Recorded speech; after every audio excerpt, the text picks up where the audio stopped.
student of German and Linguistics here at Western with a minor in Russian and Eurasian Studies.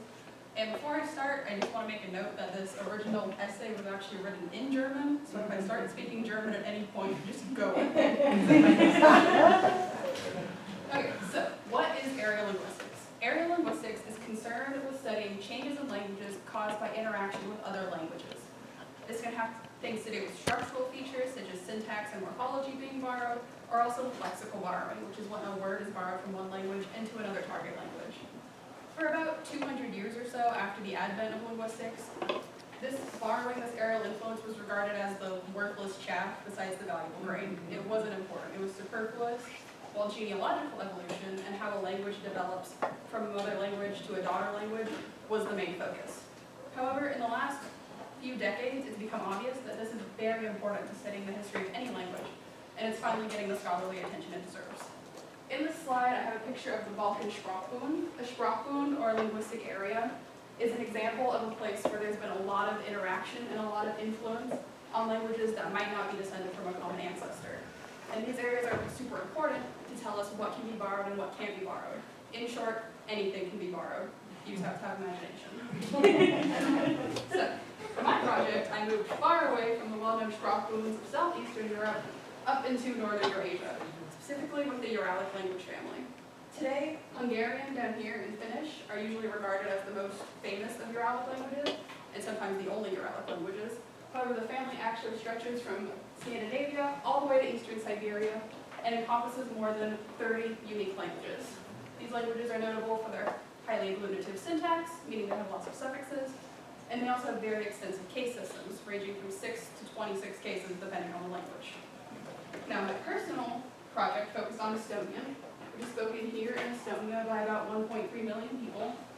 My personal interest in this stems from the fact that I'll be studying abroad in Estonia for 6 months this upcoming fall. And when I tell people I'm going there, one of the first questions they always ask me is either, do they speak Russian, or is the language related to Russian? And in the West, naturally, we only know that Estonia is a former Soviet republic, so we would associate it with Russian, but Estonian and Russian are actually completely unrelated languages. They're very, very different. So, when we think of Estonia and the Soviet Republic, we don't think of it as German having any connection to it. But German actually had huge influence on the language for nearly 6 centuries, that's 600 years. The beginning of this influence began at the start of the 13th century. This is when Pope Innocent II declared a crusade in the northern regions of Europe. After 19 years of fighting, these crusaders finally managed to conquer the territory historically known as Livonia, which we see here. This was Latvia and southern Estonia. It wasn't until 1346 that the Danes sold the territory of northern Estonia to the Germanic Teutonic Order, and this created a unified nation state and, well, crusader state in northern Europe. At this time, a Baltic German minority was established as the hierarchy, like the hegemony in the region. They were the ruling class. And this power, this hegemony that they had, would continue for nearly 600 years through periods of both Swedish and Russian rule, all the way to the time Estonia first gained independence in 1919. Now, usually when you have a situation where the ruling class speaks one language and the peasantry speaks another language, there isn't a lot of interaction between the two. There isn't a lot of borrowing that we see. However, German was given a huge help in the region by the introduction of Christianity. For about 3 or 4 centuries, only 1 to 3% of the clergy spoke Estonian at any time. This meant that 97 to 99% were speaking German. And this was the clergy that was going out into the countryside, into the fields, interacting directly with the peasants. And this had a huge effect on their language, especially in religious contexts. When trade in the cities became more important and where people began to move into the cities, the peasants were also interacting with the German-speaking bourgeoisie traders, especially those involved with the Hanseatic leagues from Germany. And in this time, they developed their own dialect of German called Halbdeutsch, or half-German. So German was always present in peasants' lives. It wasn't this high, snooty thing that was just kind of in the back of their minds. It was something they interacted with on a daily basis. This pie chart here is super cool because it shows the origin of vocabulary in the Estonian language. The blue here is the genealogical evolution of the language. So this is words, this is vocabulary that came from Uralic, from Finno-Ugric, and is developed over time naturally, specifically in this language family. However, all of these colors here are the borrowings that are in Estonian today, most of which are Indo-European. This huge green section here, minus 14-ish, is German, beginning from the Germanic time period, about 3,000 years ago, when Uralic speaking and Germanic speaking tribes were interacting, up into modern High German, which is spoken as the standard today. Now, there were 5 distinct dialects that were involved in this specific German hegemony that was in the region. Chronologically, they begin with Old Saxon, Middle High German, Middle Low German, Low German, and High German. For my personal project, I was only concerned with the latter 3 dialects here, Middle Low German, Low German, and High German. Nothing against the other 2 dialects. But Estonian writing didn't occur until about the middle of the 16th century. By this time, both of these 2 dialects were relatively extinct, so we can't safely say what was borrowed from them, when it was borrowed, and what it looked like. However, because we did have Estonian writing at these times, we have a much better written record of the borrowings that occurred. Here are a few examples for each of the dialects we're concerned with: Middle Low German, Low German, and High German. And as we can see from these examples, the language isn't something super academic. It's not super scholarly, it's not something super obscure. For example, we see religious words, priest and angel and priester.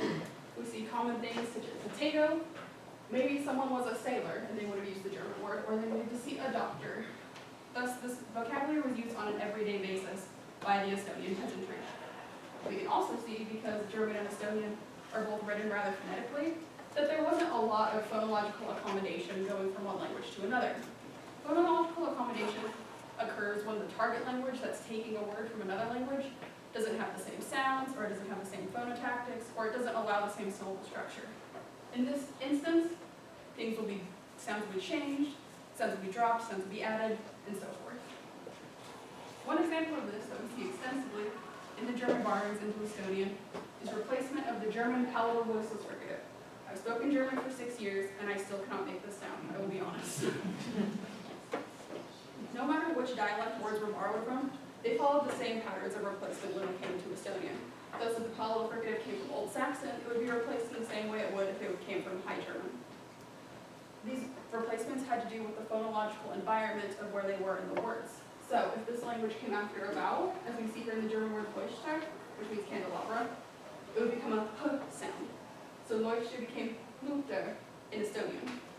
It became word finally, as we see here in Tepish, which is carpet or rug, it became a K sound, a much harder sound. So Tepish would become Tepik in Estonian. Perhaps more interestingly, at least in my opinion, is the fate of complex onsets when they were borrowed from German into Estonian. As we can see from this first set of data here, some complex onsets were retained when they came over from German. However, as we see in the second set of data, some complex onsets were lost, and the first sounds were cut off completely. Alexandra Steinberg, in her 1984 paper, argues that Estonian may have lacked complex onsets completely before the beginning of German influence in the 13th century. She also argues that this acceptance of some and rejection of others might have to do with exposure over time. For me, this doesn't really sit right, because we see that these were lost and these were kept, even though the different dialects that were borrowed from span a very long time period. It doesn't seem to make a lot of sense. Instead, I would be tempted to argue that the acceptance has to do with the sonority of a syllable. As we see in this first set of data, each word is a stop followed by a liquid. A liquid sound, like l or r, is much more sonorous. It's much more vowel-like. This means when you make the sound, your airflow is much less restricted. It's much more like a vowel.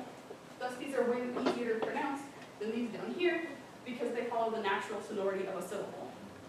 However, these words, as we see, are fricative stop, stop, stop, fricative, fricative. Fricatives restrict this airflow much more severely, such as in s, and stops restrict it completely. So s, k, and sh, v are way harder to pronounce than the combination of stop and liquid that we see here, in t, r, and p, o. Thus, I would argue that when the complex onset was maintained, it was because it was much easier to pronounce with the existing Estonian phonotactics. And when it was not, the first sound was lost completely, and the complex onset was removed from the borrowing. So, to sum up, why is areal linguistics important to historical linguistics overall? As we can see just from the pie chart, if we only studied the genealogical evolution of the language, we would only know half of the history. It's very important for us to look at the borrowing, not just to understand where Estonian vocabulary comes from, but also to know the socio-historical context in which these borrowings took place, in which the speakers were living and who they were interacting with. When I did my initial analysis, I read one paper that claimed that 20% of Estonian vocabulary, basic fundamental vocabulary, was borrowed from German. In historical linguistics, when we talk about basic fundamental vocabulary, we're usually talking about the Swadesh list. The Swadesh list is a list of about 100 to 200 words that's supposed to be the most common vocabulary in any language. This vocabulary, because it's used so often, is the most resistant to change, and it's usually what we use to determine cognates and genealogical relationships. Because this claim seemed really, really extreme to me, I sat down with the entire Estonian Swadesh list and I traced the etymology of each of the 207 words to figure out if 20% really came from modern German. In my analysis, none of it came from modern German, but 16% was the result of borrowing. Of that 16%, 9% did come from Proto-Germanic. Thus, even looking at the very basic vocabulary of Estonian, we see that borrowing has played a huge role in the language's history. Now to some looking at this pie chart, you might think that Estonian is sort of an outlier. It's really extreme in this context, and that most languages shouldn't have this much color. While some languages are super resistant to borrowing, usually for cultural reasons, such as Navajo in North America and Ket in Siberia, I would argue that most languages do have a large amount of color in their pie charts. For an example of this, we can look at our own language, English. Like Estonian, we'll have this huge green spot. This is Indo-European and Proto-Germanic. It's our genealogical heritage. However, in English, we would also have huge sections of French, Greek and Latin, and Old Norse. These little slivers here would represent Celtic substrates, maybe sneaking in with their syntax, and perhaps the influence of Spanish on modern English, especially in America. Furthermore, we would also have a very large section, about 20 to 25%, from a language called North Sea Aborigine. This language was spoken in the northern coast of Germany about 3,000 years ago, when Germanic tribes first arrived in the area. We know nothing about this language besides the fact that it's not Indo-European and that we have a lot of loanwords from it, and it may have caused severe sound changes. Like German coming into Estonian, these are loanwords we use every day, like shark, dog, job, bride, and groom. Thus, using both Estonian and English as examples, we see that borrowing has played a huge part in each language's history. And without it, we would only see part of a much larger and much more complex picture. Ich danke euch für eure Aufmerksamkeit. Thank you so much for your attention. I'm done.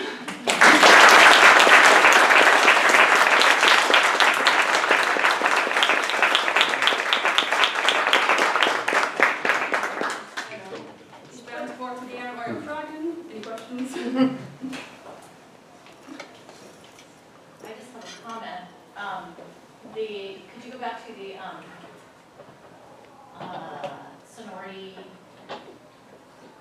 Yeah, so I think we see the same cluster reduction, you might call it, in English child language acquisition. So a lot of English-speaking 2-year-olds might do something like keep the fricative sonorant, like SL, slide, snail, but delete the SP, the fricative, so they'd say poon for spoon, but say snail. So they'd have the same kind of combinations for the same reasons. So more support for your analysis. Jordan? This is the slide that I had a question about. Okay. So sometimes these things are analyzed by how far away on the sonority hierarchy they are. Like we have to jump 2, right, in order to have a cluster. But like jumping 1 is insufficient. And certainly in some of the ones in the bottom, we even have a reversal of the sonority hierarchy. So Yeah, it makes sense. right. But like the stop nasal sequence, right, like in Knagen, that feels like in some writings, right, that would be licit, and it reminds me of the distance in the 3rd down from the top with the yeah, but the distance in the where it came from, not what it moved to, right? Like it's as though it moved in order to create greater distance in sonority, but with the fricative next to closer. So I'm wondering if there are any that are not stop nasal, but if there are any of that did get kept that were a bit further apart, like Not that I've seen personally in my analysis and in the small amount of Estonian I can speak. Okay.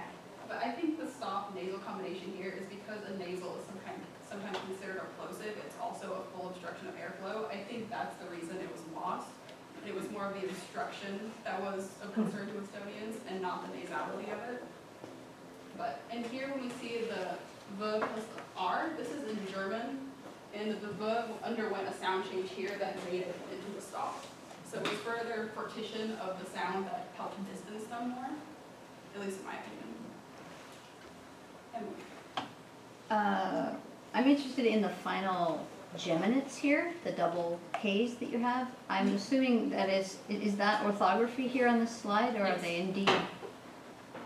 they indeed geminates? I'm trying to remind myself, I believe Estonian does have word final geminates, Yes. and German does not, that I know of. So in Schwamm, for example, it's not truly a geminate in German, Schwamm, but it might be in Estonian.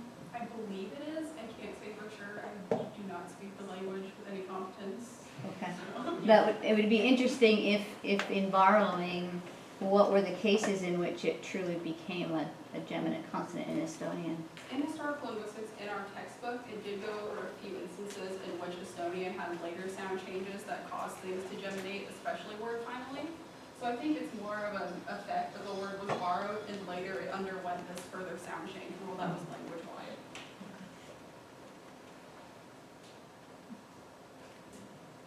Thank you so much.